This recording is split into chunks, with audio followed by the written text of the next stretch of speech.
Ketukan dari bawah lantai itu bukan sekadar suara. Itu adalah getaran, ritmis, teratur, seperti jantung sesuatu yang sangat besar dan baru saja mulai hidup. Papan kayu berdenyut pelan, merambat ke telapak kaki semua orang yang berdiri di atasnya. Sebagian warga langsung mundur, menekan punggung ke dinding, menangis tanpa suara.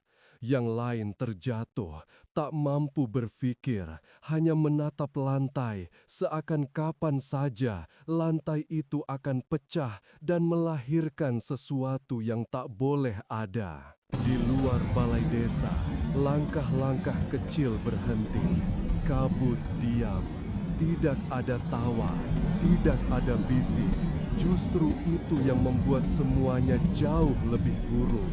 Keheningan yang begitu sempurna hanya terjadi ketika sesuatu sedang menunggu. Tiba-tiba, dari sudut ruangan terdengar suara retakan, krek, lantai kayu terangkat sedikit, lalu turun lagi, seperti sesuatu mendorong dari bawah. Retakan mengular cepat, membentuk lingkaran samar di tengah ruangan, seperti penutup sumur yang dipahat langsung dari tanah. Hadi mundur selangkah, napasnya putus-putus. Ia sadar lingkaran itu bukan sembarangan, itu seperti batas, pembatas, pintu. Sementara itu, lelaki tua yang tubuhnya berubah, yang tadi tergeletak membengkak dan diam, mulai bergerak lagi. Perutnya berdenyut hebat, tulang-tulang dadanya bergeser. Dari mulutnya keluar suara yang bukan suara manusia, bukan pula suara makhluk laut. Suara itu terdengar seperti dua suara berbicara sekaligus, satu berat, satu kecil, tumpang tindih, menyatu dalam nada yang tak mungkin ditiru oleh tenggorokan manusia. Tidak ada lagi penjaga, tidak ada lagi penutup, pintu milik kami. Kulit lelaki itu akhirnya pecah, robek seperti karung basah, dan dari dalamnya keluar tubuh kecil, pucat, berselaput, merangkak dengan gerakan gemetar seperti anak yang baru belajar berjalan.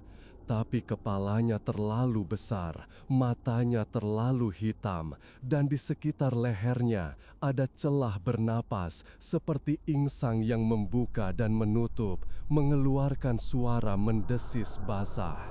Makhluk itu berdiri tegak, menatap warga dengan kepala miring, seakan mempelajari mereka.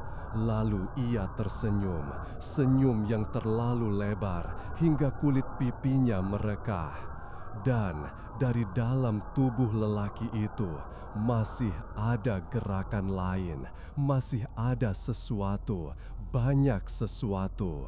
Warga menjerit serempak. Kepala dusun akhirnya jatuh berlutut, memeluk buku tua itu seperti seseorang memeluk batu nisan. Ia membuka halaman terakhir yang tersegel benang hitam tua. Dengan tangan gemetar, ia merobek segelnya. Di halaman itu hanya ada satu pahatan tulisan, bukan tinta, melainkan goresan kuku. Jika pintu bawah terbuka, hanya satu penjaga yang tersisa, manusia yang bersedia menjadi wadah. Wajahnya seketika hancur oleh putus asa. Ia sadar sesuatu yang mengerikan. Mereka bukan hanya mangsa, mereka adalah tempat kembali. Tubuh manusia, darah, tulang, daging adalah sarang terakhir bagi makhluk-makhluk yang ingin keluar dari dua alam itu. Laut melahirkan, gunung membangkitkan, dan manusia harus menampung.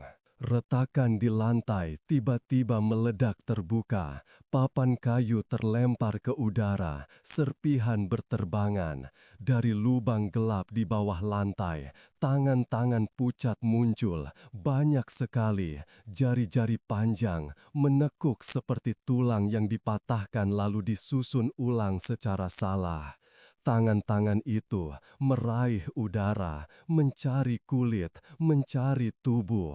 Lalu muncul sesuatu yang jauh lebih besar, bukan tangan, bukan tubuh, sesuatu yang bentuknya tidak bisa sepenuhnya dipahami, seperti kumpulan tulang yang tumbuh tanpa pola, berlapis daging yang belum selesai terbentuk, dengan mulut-mulut kecil yang terbuka dan menutup, mengeluarkan desis air asin dan tanah basah sekaligus. Dari celah dagingnya, tampak batu hitam, batu gunung, tertanam seperti tulang keras, dan di antara retakan dagingnya, tampak sisik keperakan, sisik laut. Makhluk itu bukan dari laut, bukan dari gunung. Itu adalah pertemuan keduanya. Hadi ingin lari, tapi kakinya tak bergerak, karena tepat saat makhluk itu mengangkat kepalanya yang tanpa mata, suara muncul dari dalam kepalanya, dingin dan basah. Saat kami bersatu, dunia kalian tenggelam. Dan di luar balai desa, dari arah laut dan gunung sekaligus, suara-suara mulai menjawab. Bukan satu, bukan puluhan, ratusan. Bersiaplah, kami sudah kembali.